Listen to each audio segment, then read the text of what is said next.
My mom handed my car keys to my sister at dinner. She has kids. She needs it more. I just made the last payment that morning. I said, sure. I called the bank, reported it stolen, and went to bed. At 2 a.m., my sister called from a police station parking lot. Mom picked up the phone and screamed, "Tell them it was a gift," the officer said. "My name is Benjamin Carter, and I'm 36. I'm an internal medicine physician in Columbus, Ohio. 3 months ago, my mother handed my car keys to my younger sister across a birthday dinner table and said, 'She has kids. She needs it more.'" I had made the final payment on that SUV that morning. Rachel smiled before her fingers even closed around the keys. Then she looked at me and added, "You work all the time, Ben. It's not like you even have a real life." A few people laughed, not because it was funny, because people laugh when cruelty is wrapped in confidence. I remember staring at my water glass and hearing my pulse in my ears. My mother sat there looking pleased with herself, like she had just delivered wisdom instead of theft. Rachel leaned back in her chair with my spare key dangling from one hand like the transfer was already complete. They thought I would do what I always did. Absorb it. Smile tightly. Stay calm. Be the mature one. I learned early that in my family, be flexible meant be invisible. So I looked at Rachel, then I looked at my mother, and I said, sure. That single word settled over the table like surrender. It wasn't. Because the title was still in my name. The registration was still in my name. The insurance was still in my name. And at 7:42 that morning, I had made the last payment to the bank and saved the paid-in full confirmation to my email. They didn't know I had every document. They didn't know I had spent years paying for that car alone. And they definitely didn't know that a family fantasy falls apart very fast when a police officer asks one simple question: who actually owns the vehicle? By 2 in the morning, my sister was calling me from a police station parking lot, crying hard enough to choke on her own words. My mother was screaming into the phone, "Tell them it was a gift." Then the officer said, calm as winter, "Ma'am, your mother can't gift property she doesn't own." That should have been the end of it. It wasn't. Because that dinner wasn't one ugly moment. It was the public climax of a pattern that had followed me most of my life. My sister was always the center of gravity. I was the structure built around her. When I was 8, my mother combined my birthday with Rachel's 10th to keep things simple. What that meant was a purple cake Rachel picked, Rachel's friends in the backyard, Rachel's music, Rachel's candles, and a small science kit handed to me at the end like somebody had remembered a second child existed halfway through checkout. I asked my mother that night why my name wasn't on the cake. She was scraping frosting into the sink. "Don't be dramatic," she said. "It was for both of you." I looked at the candles, the decorations, the glitter banner that literally said, "Princess Rachel." Then why did everything look like hers? She shut the dishwasher with that sharp, final movement she used when she wanted the conversation to become my fault. "Because Rachel notices things," she said. "You're the strong one." That was the first family lie I learned by heart. Strong meant easy to disappoint. Strong meant expected to accept less. Strong meant nobody had to wonder how I felt because my feelings had already been classified as manageable. At 13, Rachel decided she wanted my bedroom because it was bigger and got more light. She stood in the doorway of my room crying while my mother folded her arms and acted like the issue was already settled. "She's starting high school," Mom said. "She needs space."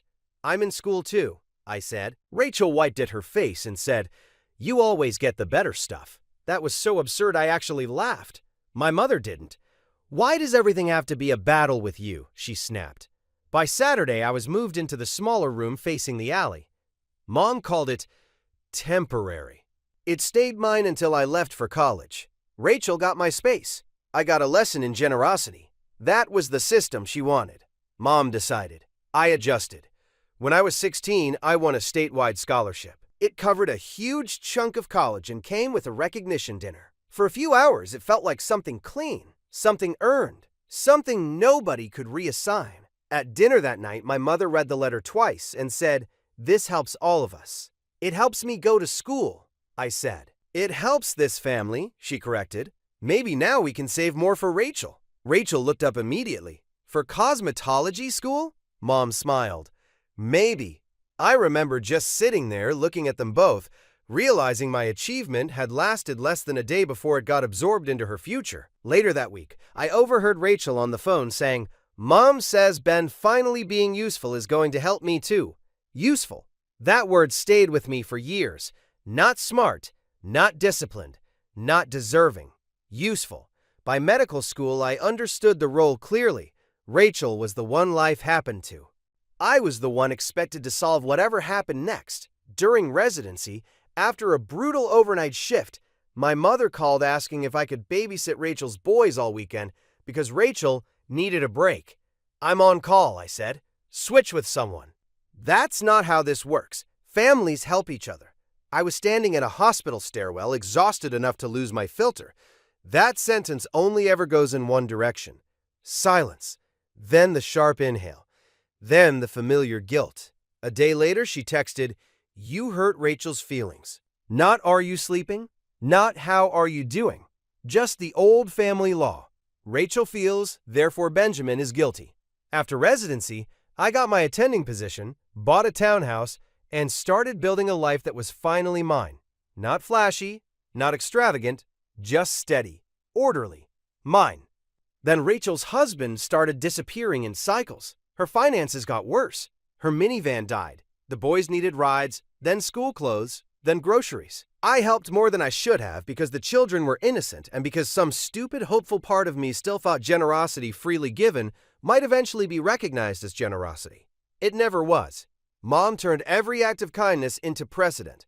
I paid for repairs on Rachel's van once. Then twice. I covered 1 month of rent after Troy vanished.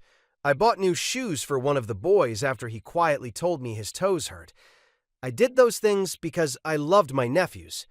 My mother interpreted them as evidence that everything I had was family inventory. Then I bought the SUV. Used, reliable, safe, clean. Good in bad weather. Perfect for my commute and long clinic days. I put down a large deposit and made every payment myself. I handled the insurance, taxes, maintenance, all of it. The first time Mom saw it, she ran her hand along the hood and said, "Rachel would love something like this." I said, "Then Rachel should get one." She smiled in that way she had when she decided my answer was temporary. Over the next few years, the hints became pressure. Rachel needed something safer. Rachel needed more space. Rachel's boys deserved reliability. Rachel couldn't keep struggling like this. Underneath every sentence was the same assumption. Eventually, Ben will hand something over. Last winter, Mom called and said Rachel's transmission was gone. "I'm sorry to hear that," I said. "She needs a car. She needs financing. Her credit is terrible. Then she needs to fix her credit. Do you hear yourself?" I did. For once, I sounded like an adult instead of a family resource. "Yes," I said. "Do you?" She hung up. Rachel texted me that night, "Mom says you don't care if my kids are stranded." I wrote back, "I care if your kids are safe. That does not make me responsible for providing you a vehicle." She didn't answer. 2 weeks later, my mother sent me a picture from a dealership lot. Rachel was standing beside a crossover she clearly couldn't afford, smiling like she expected me to appear with a signature. "Thoughts?" Mom texted. I answered, "None that involve my money or my name." That should have ended it. Instead, my mother planned an audience. Her 62nd birthday dinner was at a steakhouse downtown in a private room. 26 people. Family, church friends, cousins, my nephews, Aunt Denise. Whenever my mother said, "No drama tonight," it meant she had arranged some. That morning, before I got dressed, I logged into my bank account and made the final payment on the SUV. I stared at the confirmation longer than necessary. Paid in full. 5 words. 5 years. I printed the receipt and put it in the folder in my office with the purchase agreement, registration, and insurance records. That detail would matter later. At the restaurant, the little cuts started early. Rachel complained about gas prices while glancing at me. One of Mom's friends asked if I was still not married. Rachel answered for me. Ben's relationship is the hospital. People laughed politely. Then Mom raised her wine glass and started talking about sacrifice. About mothers knowing where need was greatest. About blessings being shared properly. It was rehearsed. I knew that before she even reached into her purse. When she pulled out my spare key and held it up between 2 fingers, the whole room went thin and bright. Rachel's eyes lit up. Mom smiled at the table and said, "Since Benjamin just finished paying off his SUV, and since Rachel needs something reliable for the boys, I think it's time this family did the right thing. Then she dropped the keys into Rachel's palm. She has kids. She needs it more. Rachel laughed and added, "You work all the time, Ben. It's not like you even have a real life." There was laughter. Not all around the table, just enough. Enough to make it public. Enough to let them believe humiliation would finish the job. Aunt Denise said, sharp as glass, "Marilyn." Mom ignored her. Rachel jingled the keys and looked at me like a cashier waiting for approval. I could feel my throat tightening. My chest, too. Not because of the car, not really. Because in that moment, I understood with humiliating clarity that my family did not see me as a person whose consent mattered. They saw me as a stable source, a thing with a paycheck, a thing with transport, a thing expected to convert effort into rescue on command. Don't cry here, I told myself. Not here. So I took a sip of water, set down the glass, and said, "Sure." Mom actually smiled wider. "There," she said to the room. "See? He understands." No, I thought. You just don't understand what you've done. I stayed another 20 minutes, long enough not to become the spectacle they wanted, long enough for them to settle into certainty. Rachel thanked me twice in that smug, breezy tone people use when they think your boundaries are ceremonial. When I stood to leave, she shook the keys and said, "Thanks, Ben." I looked at her and said, "Drive carefully." Outside, Aunt Denise followed me under the awning. "You're not really letting this happen," she said. I smiled without warmth. I said, "Sure." She stared at me for a second, then nodded once. "Call me tomorrow." I drove home, went straight to my office, opened the folder, laid out every document in neat rows across the desk. Then I called the non-emergency police line. I gave them the make, model, plate number, VIN, and my ownership information. I explained that a family member had taken possession using a spare key without authorization and was claiming the vehicle as a gift from someone who did not own it. The officer on the line asked, "Are you the titled owner?" "Yes." "Any active lien?" "No." "Paid in full this morning." "Did you give anyone permission to drive it?" "No." His voice sharpened slightly, shifting from confusion to clarity. "Understood." Then I called my insurance company and documented it there too. After that, I brushed my teeth, turned off the kitchen light, and went to bed. At 2:03 a.m., Rachel called. I answered on the fourth ring. She was crying so hard I could barely understand her. "Ben, oh my God, where are you?" "In bed. I'm at the police station." "What happened? What happened?" she shouted. "I got pulled over because your stupid car got flagged. Stolen. Your stupid car." I sat up and switched on the lamp. "Put Mom on." Mom was already there. I heard her grab the phone. "Benjamin, tell them it was a gift." It was not a gift. "Don't do this," she hissed. "The boys are here." That stopped me cold. "Why are the boys at a police station at 2 in the morning?" Rachel grabbed the phone back. We were coming back from Jason's friend's birthday party, so she hadn't just driven it home. She'd spent the evening using it like it was already hers. I said, "Put the officer on." There was muffled arguing. Then a calm male voice came through. "This is Officer Daniels. Benjamin Carter, owner of the vehicle." "Yes, sir. We confirmed that. Your sister says the car was gifted to her by your mother. It was not. My mother is not the owner and had no authority to gift it." A pause. Then, away from the phone, I heard him say the sentence that blew up the whole fiction. "Ma'am, your mother can't gift property she doesn't own." Rachel started crying louder. My mother launched into some speech about family, misunderstanding, and emotion and intentions. Officer Daniels came back on the line. "Sir, do you want to retrieve the vehicle tonight, or would you prefer we hold it pending release in the morning?" I thought about my nephews half asleep in a parking lot. I thought about the absurdity of my mother still trying to bully reality into changing shape. "Hold it," I said. "I'll come in the morning, and I do not authorize anyone else to drive it." "Understood." Then he asked for the report. "Did you ever, at any point, explicitly give your sister permission to take possession of the vehicle?" I thought about the word I'd used at dinner. "Sure," I answered carefully. I said, "Sure," after my mother handed her the spare key in a crowded room. I did not transfer title, sign anything, or make any gift. My response was not consent. A brief silence. Then he said, "That's clear enough." Rachel snatched the phone back. "You're ruining my life over a car." "No," I said. "I'm refusing to let you take mine." Mom came on screaming. What kind of man does this to his sister? The answer arrived so cleanly it almost felt peaceful. The kind who got tired of being stolen from. Then I hung up and went back to sleep. The next morning, my phone looked like a disaster. Missed calls, voicemails, texts from relatives who had somehow gotten drafted overnight into a theft-themed morality play. How could you? The boys were terrified. It was a misunderstanding. Family shouldn't involve police. That last one almost made me laugh. Aunt Denise had sent only one text. Proud of you. Call me after you get the car. At 8:30, I went to the station with my folder. Officer Daniels was older than I expected, tired-eyed and matter-of-fact. He glanced through the documents and nodded. Everything checks out. Vehicle's yours. He handed me my keys, my actual keys. Cold metal, ridiculously satisfying. Then he said, "For what it's worth, you handled it correctly. We see this more than you'd think. People confuse access with ownership." That line stayed with me. People confuse access with ownership. That was my entire family system in one sentence. I signed the release and asked, "Do I need to go inside?" He almost smiled. "If you want my professional opinion." No, so I didn't. I drove straight to a locksmith and had the locks rekeyed. Then I changed my front door code, my garage keypad, and my hospital emergency contact information.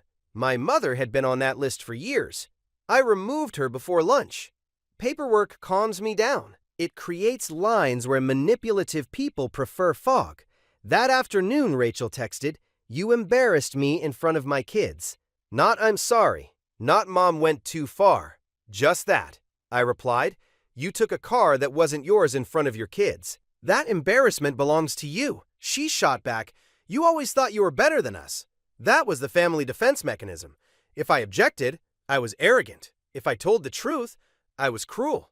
If I stopped them, I was cold. Mom tried a softer tactic that evening. She left a voicemail in her tender church voice, saying emotions had run high and maybe we should discuss expectations. Then, almost casually, she added that Rachel still desperately needed transportation. There it was. No apology. Just a reroute. I texted back, "There will be no discussion. You gave away property that did not belong to you. Rachel drove property that was not hers. Do not come to my home. Do not ask for my vehicle, my keys, or my money again. Contact by text or email only." She called immediately. Twice. I did not answer. Over the next week, the story kept collapsing every time my mother told it because people asked a question she couldn't twist. Whose name was on the title? Mine. That was the end of every argument. A few relatives went silent when they realized no guilt check was coming.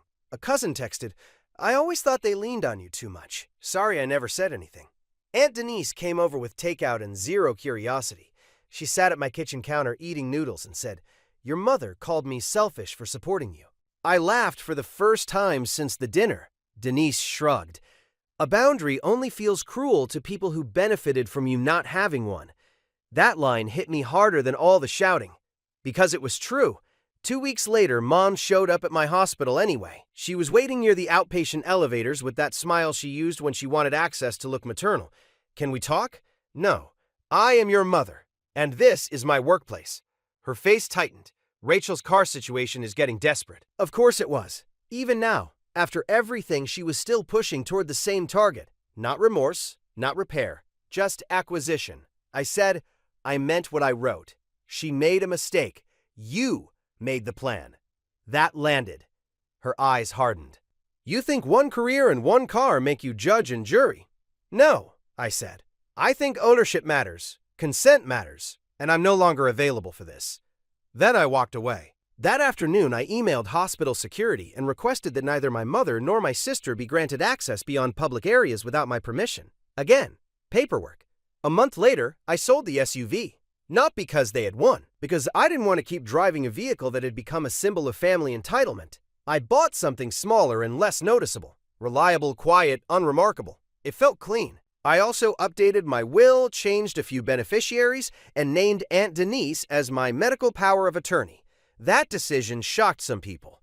Good. Shock is useful when people have confused blood with rights. The final message I sent my mother was in October after she left a voicemail saying life was too short for grudges. I texted back, This is not a grudge.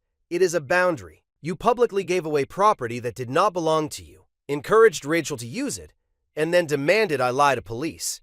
Do not contact me for 6 months, except for true medical emergencies involving you or the boys. After that, I will decide what level of contact, if any, is possible. She responded with 3 paragraphs about forgiveness, disrespect, motherhood, and Satan. I blocked her number for 6 months. Rachel, I blocked permanently. The boys can find me later through Denise when they are old enough to understand the difference between help and theft. That was the part I actually mourned. Not losing my mother as she was, losing the fantasy that one day she might become different. Here's what I know now. People who benefit from your silence will call your voice cruelty. People who benefit from your access will call your lock betrayal. People who built a role for you inside their dysfunction will panic when you stop performing it. I will never again confuse being competent with being obligated. I will never again let but their family outweigh paperwork, consent, or self-respect. And I will never again sit calmly at a table while somebody shrinks me in public and mistake my restraint for surrender. A few weeks ago, I cleaned out the drawer near my front door. At the back was the empty ceramic tray where I used to keep spare keys. I held it for a second. Then I put it in a donation box. Small thing. But it felt right. No more casual access, no more assumptions, no more volunteering for the role of stable son, backup wallet, emergency transportation, and convenient villain whenever I said no. My name is Benjamin Carter. I'm 36. I'm a physician. Every day I tell patients that untreated problems do not become harmless just because people avoid naming them. My family was no different. I didn't ruin them. I just stopped letting them call theft love.